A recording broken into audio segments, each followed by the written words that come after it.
boa noite, meu amado irmão. É um prazer falar um pouco da palavra de Deus com você, com a sua família.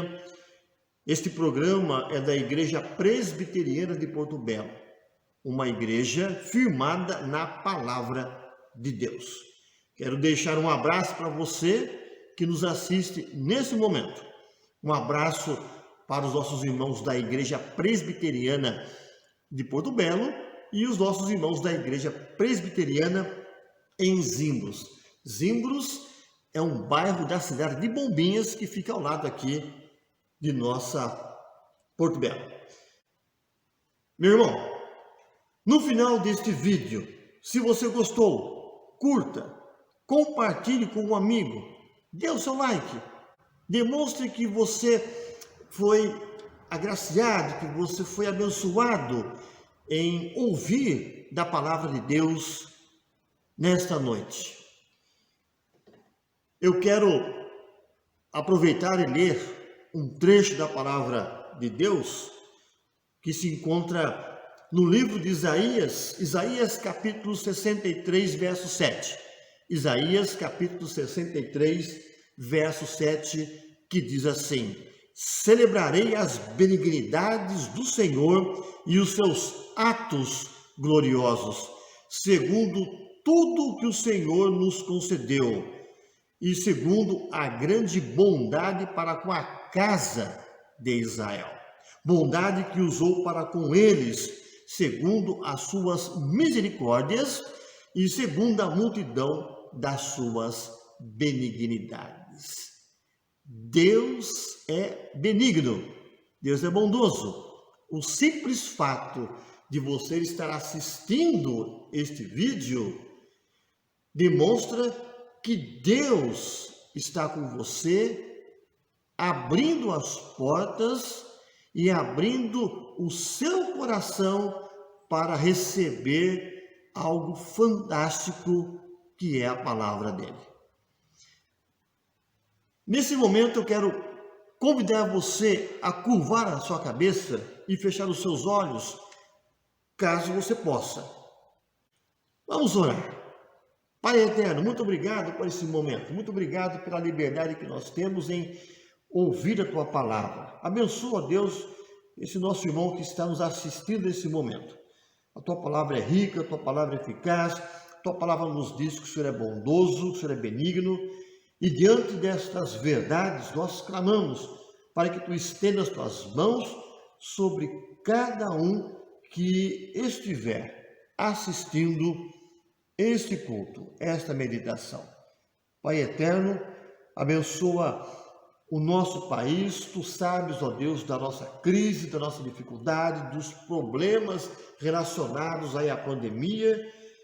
E pedimos para que tu coloque as tuas santas mãos, cuidando, protegendo, confortando e consolando as famílias enlutadas.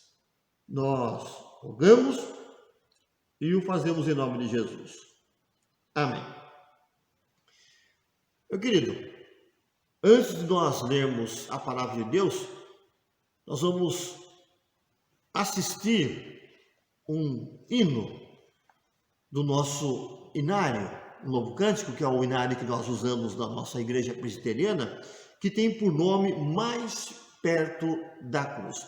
É o hino 222. Diz assim: meu Senhor, sou teu, tua voz ouvi, a chamar-me com amor. E na sequência ele fala: mais perto da tua cruz, quero estar, ó Salvador. Acompanhe comigo este hino.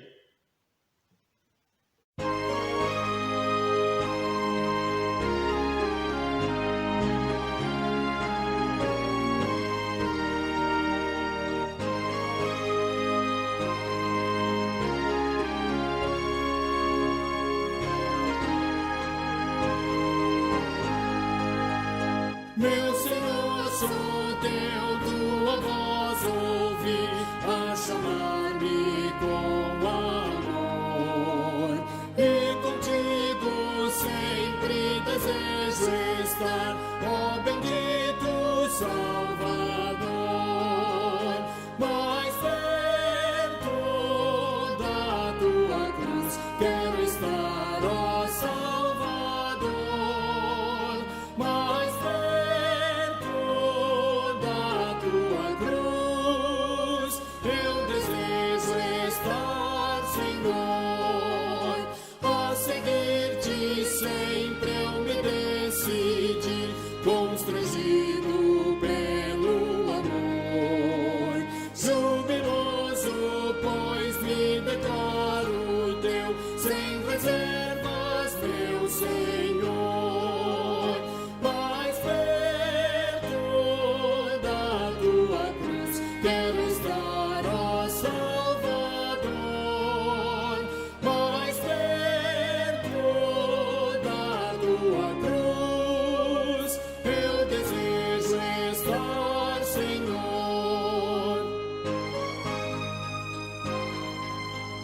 Belíssimo o hino, e o nosso desejo é sempre olhar para a cruz de Cristo. Meu querido, olha, eu quero fazer a leitura da palavra de Deus que se encontra no Evangelho de Lucas, Lucas capítulo 13, do verso 6 ao verso 9. Lucas capítulo 13, do verso 6 ao verso 9, que diz assim: é a parábola da figueira estéril. Então Jesus proferiu a seguinte parábola: certo homem tinha uma figueira plantada na sua vinha e, vindo procurar fruto nela, não achou. Pelo que disse ao viticultor: há 3 anos venho procurar fruto nesta figueira e não acho. Podes cortá-la. Para que está ela ainda ocupando inutilmente a terra? Ele, porém, respondeu: Senhor, deixai-a ainda este ano, até que eu escave ao redor dela e lhe ponha estrume. Se vier dar fruto, bem; se não, mandarás cortá-la. Eu quero falar sobre o seguinte tema esta noite: o Evangelho da segunda oportunidade. O Evangelho da segunda oportunidade. Se você for ler o texto que antecede ao que nós lemos, vai falar de um problema seríssimo que tinha ocorrido na época de Jesus, em que o Pilatos, ele tinha mandado matar algumas pessoas, alguns galileus, e o sangue desses galileus acabaram escorrendo, misturando-se assim com os sacrifícios que eles realizavam. Um outro fato que eles mencionaram a Jesus foi a questão de uma situação, e aí Jesus aproveita falando também da torre de Siloé, que ela desabou, matando um certo número de pessoas. Meu querido, aí você pergunta, qual a relação da torre de Siloé, qual a relação da morte dos galileus? Vejamos, a parábola que nós lemos, ela é uma parábola que retrata que todo mundo tem uma oportunidade de aceitar a Jesus.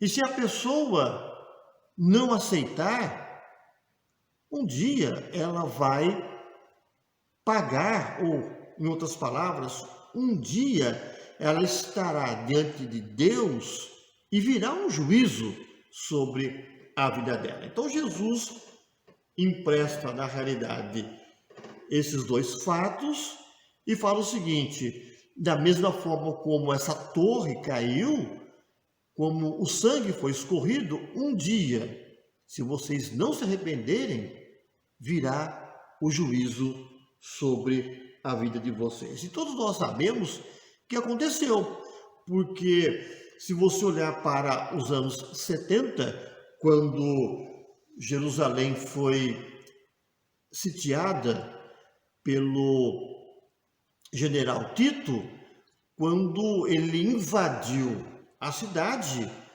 muita gente morreu, o sangue daqueles judeus acabaram se misturando com o sangue dos sacrifícios, cumprindo assim aquilo que Jesus tinha dito no texto.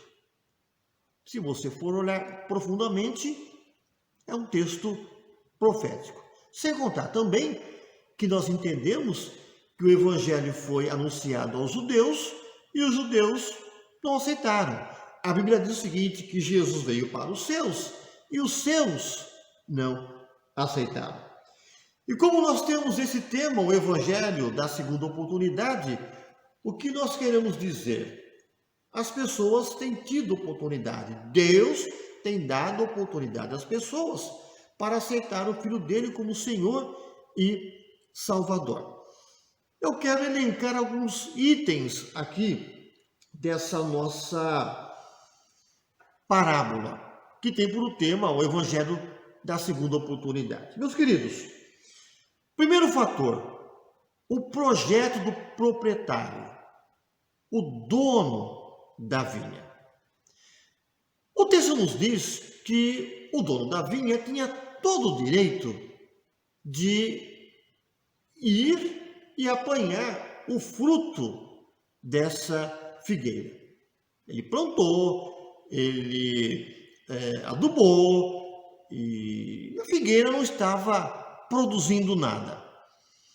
Se você olhar um pouco para a história dos judeus, o que você vai notar? E falando a questão da figueira, olha, a figueira, ela completa a sua idade adulta no 3º ano de existência. Depois ela começa a dar os seus frutos. Se ela não der os seus frutos depois de 3 anos, é sinal que essa figueira não está boa e que ela nunca mais vai oferecer e dar os seus frutos. E aí vai a relação do texto, porque Jesus é aquele que trabalha na vida das pessoas e a ponto de dar condições delas se arrependerem. Segundo o comentarista William Barclay, ele fala o seguinte, que não era raro ver na Palestina figueiras improdutivas. Não era raro ver na Palestina figueiras e macieiras plantadas no meio das vinhas. Por quê?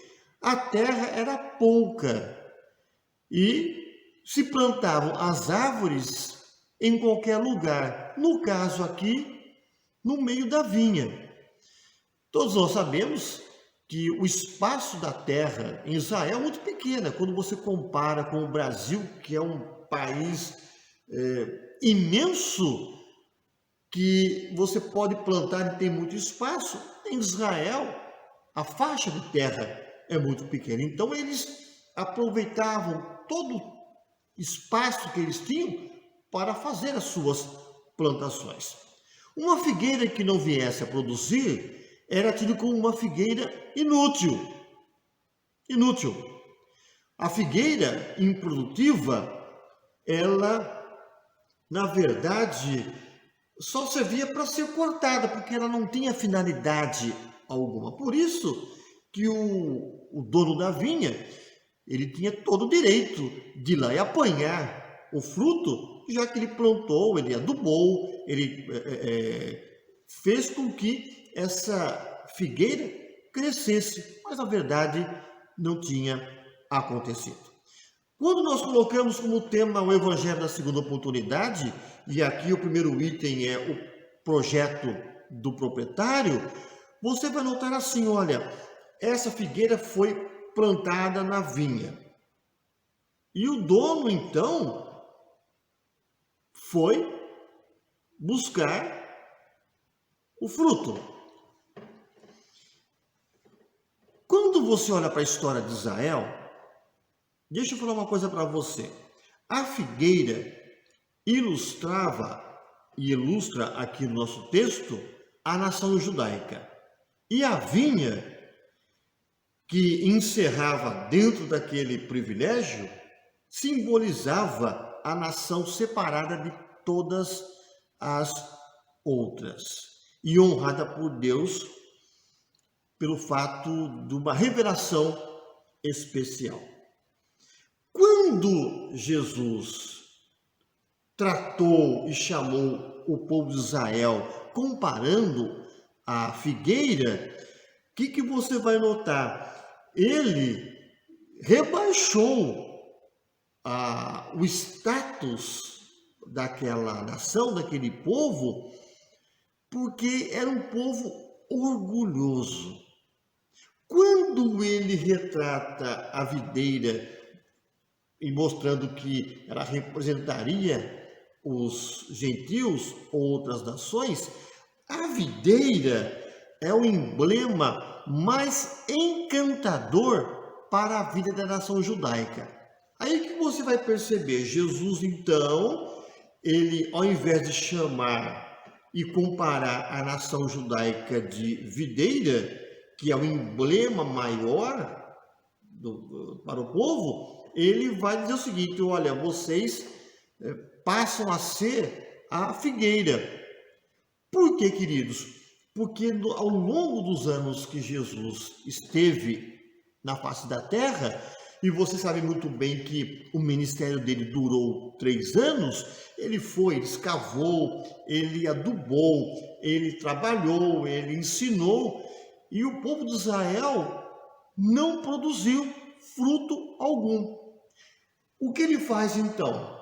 Ele vai comparar o povo de Israel à figueira, e de um outro lado, ele vai comparar as outras nações à videira. Por quê? Como eu disse, por causa do orgulho dos seus ouvintes. Qual que era o projeto do proprietário? Olha, eu plantei, o meu objetivo é colher os frutos. Outro item que nós podemos perceber aí, a decepção do proprietário.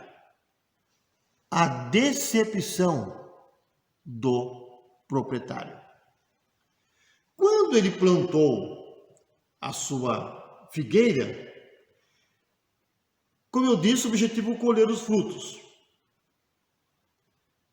Quando nós plantamos uma árvore frutífera, o nosso desejo é colher os frutos. Mas aquele dono da vinha, ele ficou completamente decepcionado. Ansiosamente, ele foi procurar o fruto e não encontrou nada. Por 3 anos, e nada. Qual foi a reação do dono da vinha? Olha, já que ela não está oferecendo os seus frutos devidos, então eu vou mandar cortar. 3 anos sem fruto é a prova de esterilidade. Meu querido, nós sabemos que o problema era a figueira e não era o solo.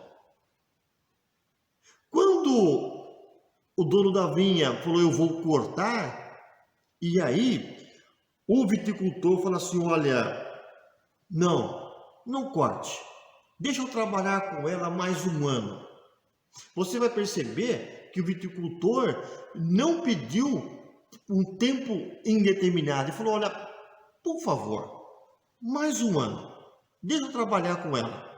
Ela vai dar os seus frutos. Havia um interesse do viticultor na esperança de colocar o estrume, de trabalhar com aquela figueira, porque todo mundo tem o desejo de ver uma árvore que dê os seus devidos frutos.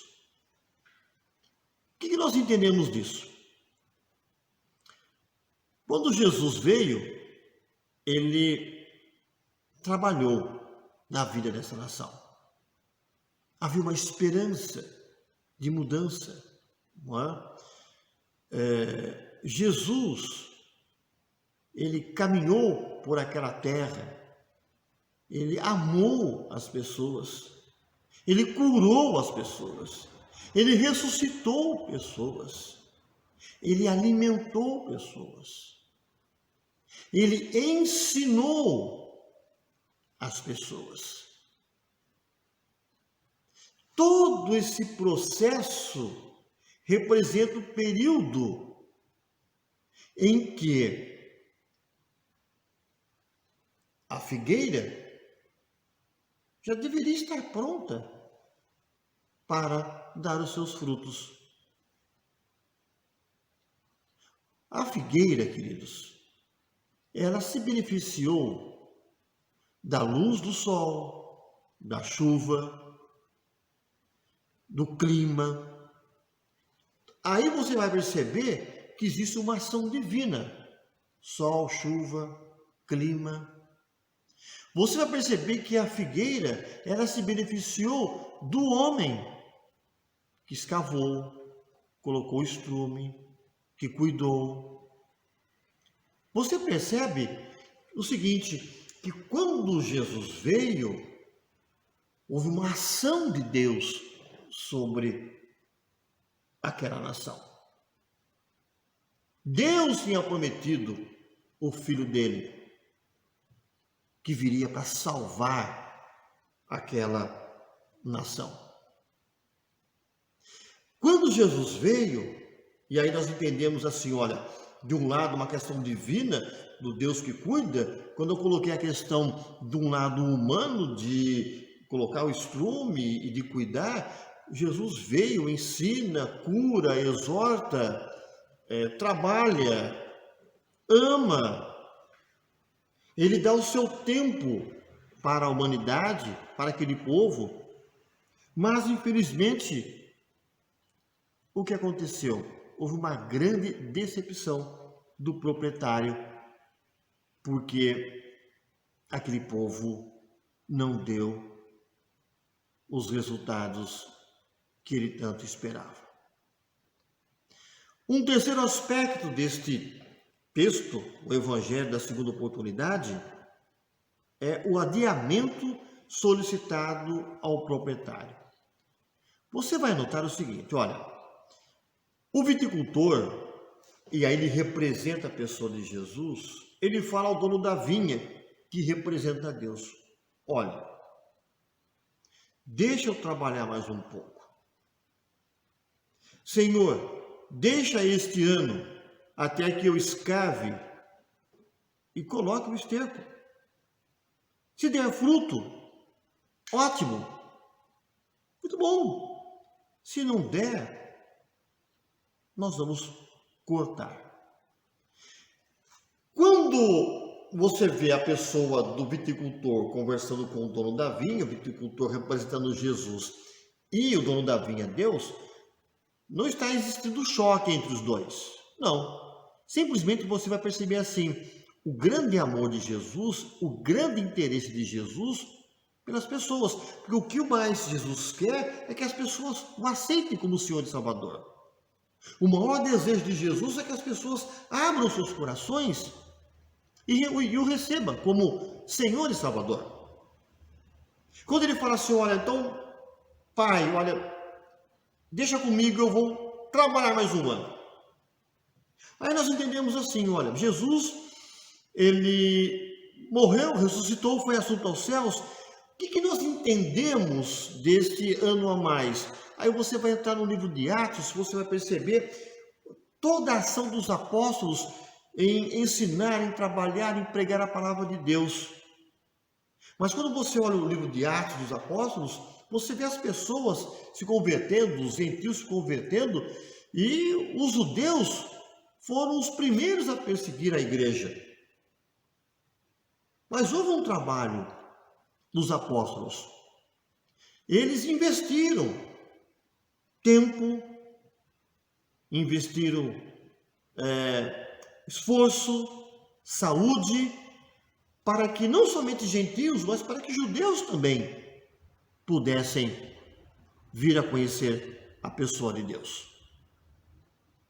Mas, o que você vai perceber? Mesmo com a ação dos apóstolos, a igreja pregando, a igreja anunciando, o que você vai perceber? Os judeus não aceitaram a pessoa de Jesus. Eles preferiram continuar com seus corações endurecidos. Meu querido ouvinte, eu entendo assim, olha, Jesus continua dando a segunda oportunidade. Jesus, ele olha para você, olha para esse mundo, e diz a palavra de Deus que o desejo dele é que as pessoas cheguem ao arrependimento. É dever da igreja anunciar o arrependimento. A igreja tem que ser o sal da terra e luz do mundo, espelhando a pessoa de Jesus para levar aqueles que não conhecem a Deus a ter uma experiência com a pessoa de Jesus. Jesus é aquele que abençoa. Quando você olha para a parábola, Jesus é o que intercede. A Bíblia diz que Jesus é o nosso mediador. A Bíblia diz que Jesus é o nosso advogado junto ao Pai. Ele continua olhando para este mundo, para este planeta, agindo para que as pessoas possam se converter. Quando nós olhamos para a parábola, o que você pode olhar? Olha, o filho intercedendo ao pai e falando: dê mais um tempo, dê mais um tempo. Mas nós sabemos que a figueira que representava, e aqui no texto representa o povo de Israel, eles não deram os seus frutos. A figueira não deu o seu fruto. Um último item que eu quero colocar aqui, desse tema, o Evangelho da Segunda Oportunidade,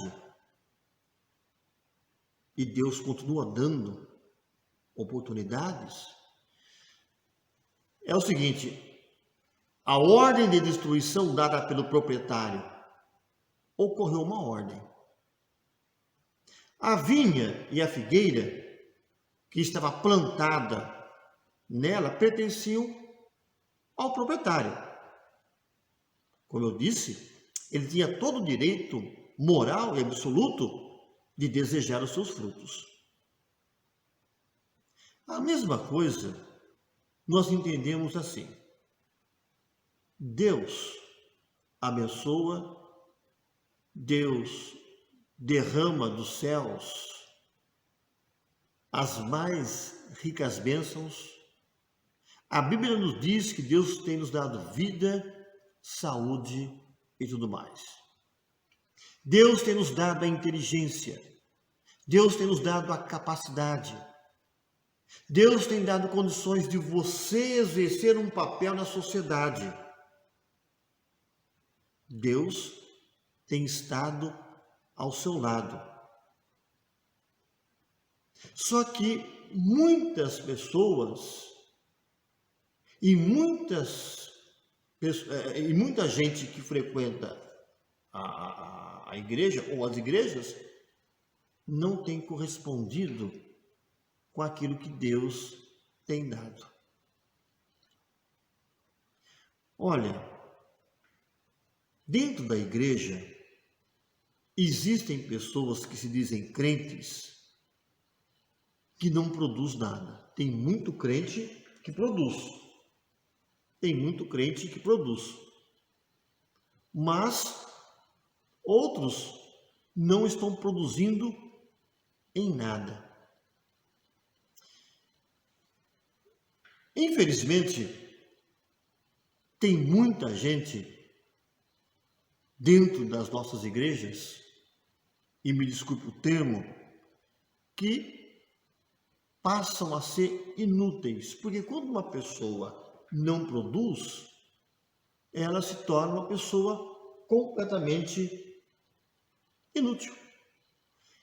A figueira, ela tornou-se completamente inútil.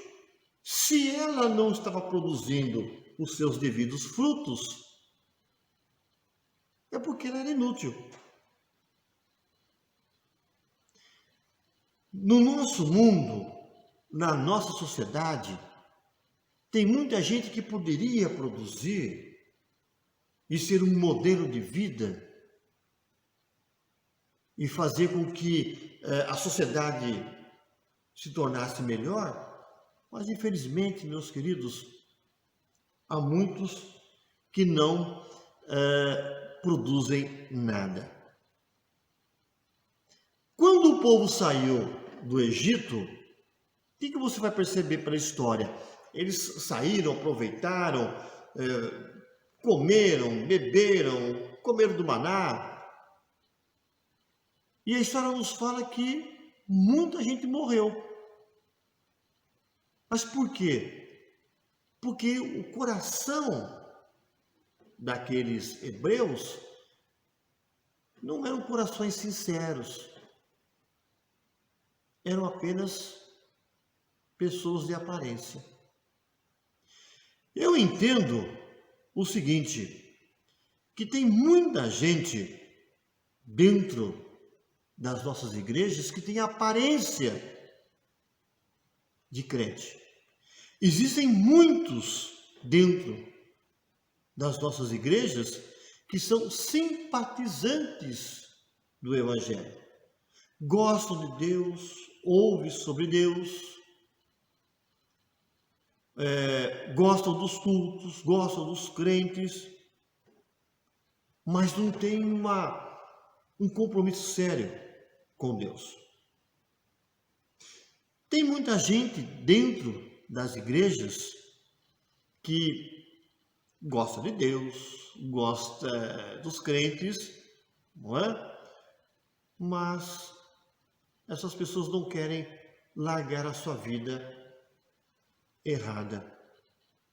São figueiras. E Jesus fala o seguinte, olha, se não der fruto, eu vou cortar. Os homens não podem desprezar a graça de Deus. Tem muita gente desprezando a graça de Deus. Muita gente. E o corte ocorrerá. As pessoas vão morrer e vão para o inferno. Quando colocamos o tema aqui, o Evangelho da Segunda Oportunidade, o que Jesus estava dizendo? Olha, meus irmãos judeus, Deus sempre abençoou vocês. E com a minha chegada está ocorrendo a segunda oportunidade. Deus tem dado várias oportunidades para você.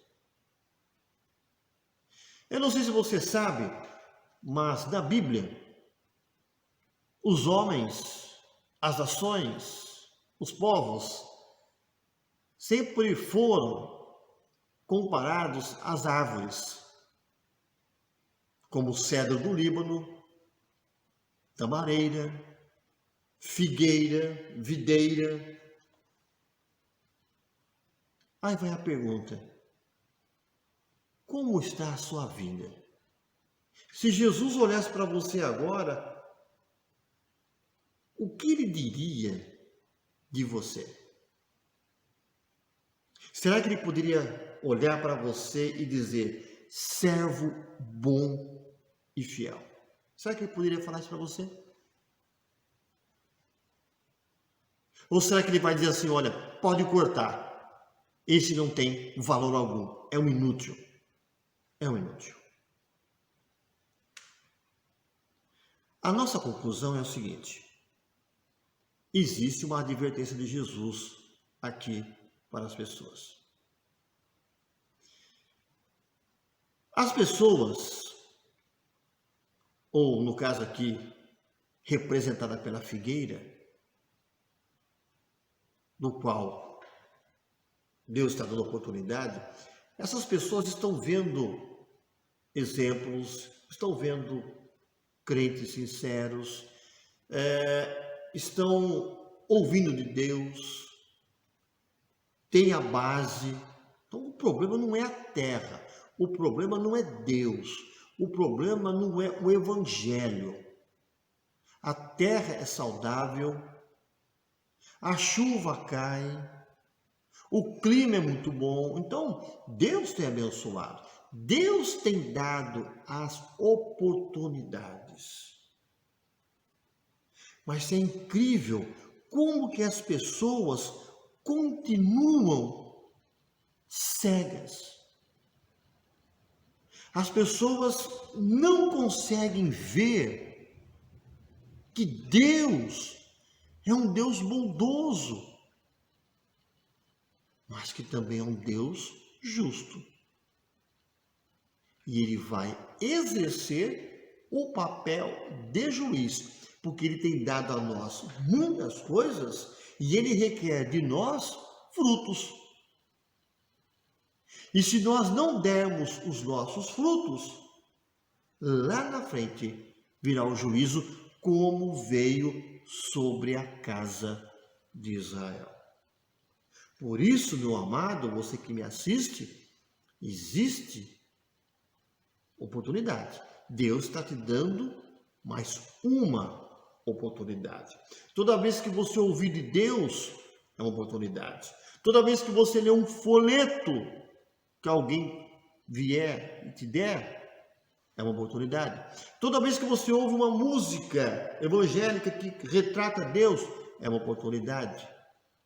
Toda vez que você ouve a mensagem, oportunidade. Deus tem dado várias oportunidades. Agora, não abra mão de Deus. Não abra. Não rejeite a Deus. Porque se você rejeitar, um dia o juízo virá, como veio sobre a casa de Israel. Meu querido, o nosso desejo é que Deus te abençoe. Louvamos a Deus porque enquanto nós estivermos vivos, as oportunidades sempre serão oferecidas por Deus. Mas quando a gente morrer, aí não terá mais uma outra oportunidade. Que Deus abençoe e que você possa refletir no texto e naquilo que nós falamos nessa noite. Meu querido ouvinte, nós vamos assistir um vídeo do Grupo Logos que fala sobre portas. As portas se abrem e as portas estão abertas para você. E você não pode abrir mão dessa porta que Jesus tem aberto para a sua vida. Acompanhe comigo esse vídeo.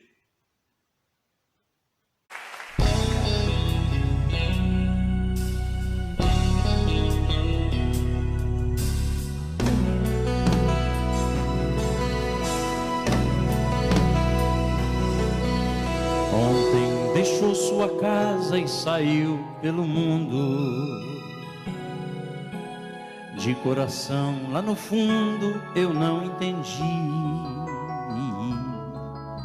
tudo o que fiz, o que ele quis. Meus braços abertos ficaram e ainda estão assim, e vão continuar até um dia vê-lo regressar. Posso pensar no que o mundo lhe tem preparado. Sei, privações têm passado e tudo por quê? Falsos amigos por aí, conselhos vazios, mas cheios de palavras vãs. Que grande ilusão mentiram ao seu jovem coração. Mas nunca é tarde, não, sai da escuridão.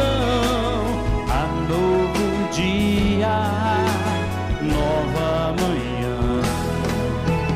A mesma casa tem portas portas abertas, pessoas certas, amigos e irmãos.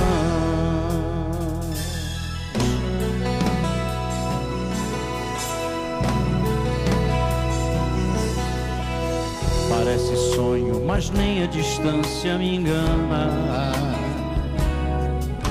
O coração de quem ama não pode esquecer seus passos fracos, tropeções, seus olhos rebrilham e choram. Pai, eu sei que errei, mas vim para acertar. Permita-me de novo aqui ficar. Pai, só lamento que onde eu passei via muitos filhos sem rumo, sem teto e carentes de amor. Que o Senhor lhes dê a mão, lhes mostre de novo o caminho para um renascer, um novo proceder na mais perfeita e bela comunhão. Pois nunca é tarde, não, sai da escuridão, há novo dia, nova manhã.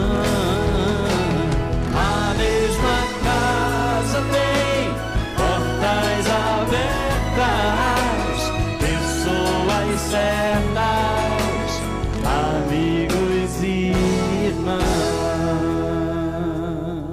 Todo mundo.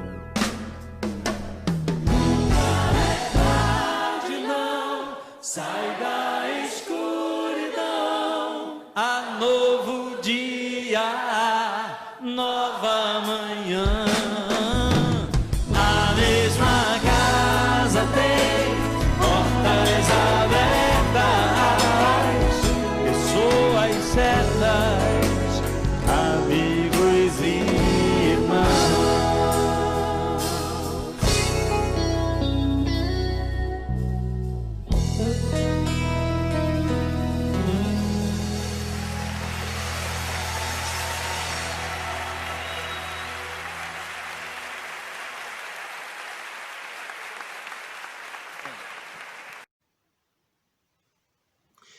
Eu quero orar com você nesse momento.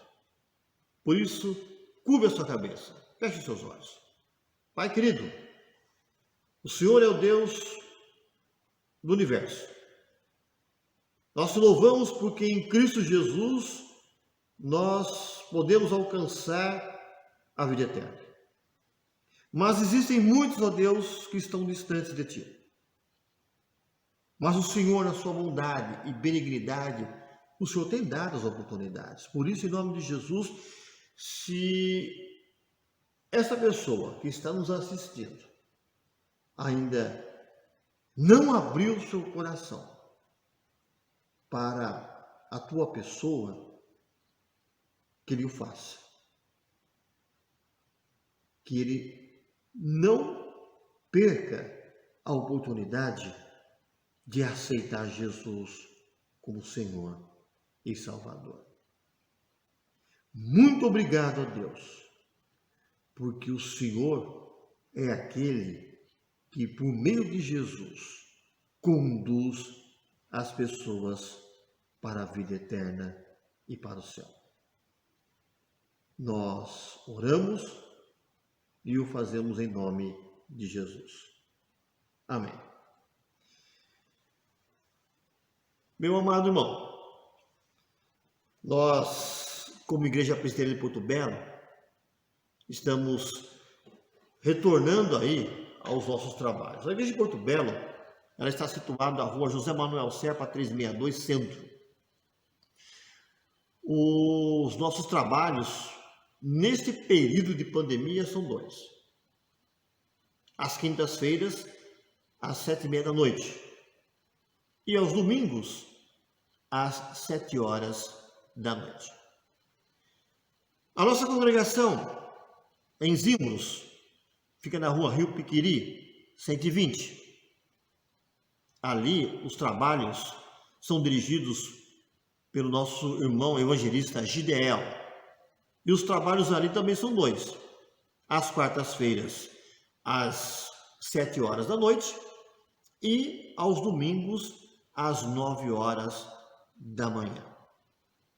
Por enquanto, tanto em Porto Belo quanto em Zimbros, nós teremos apenas esses 2 dias, até tudo voltar à normalidade. Nós temos orado a Deus para que em breve possamos voltar ao que éramos antes, a normalidade.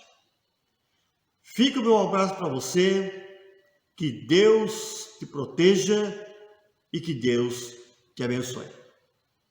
Amém.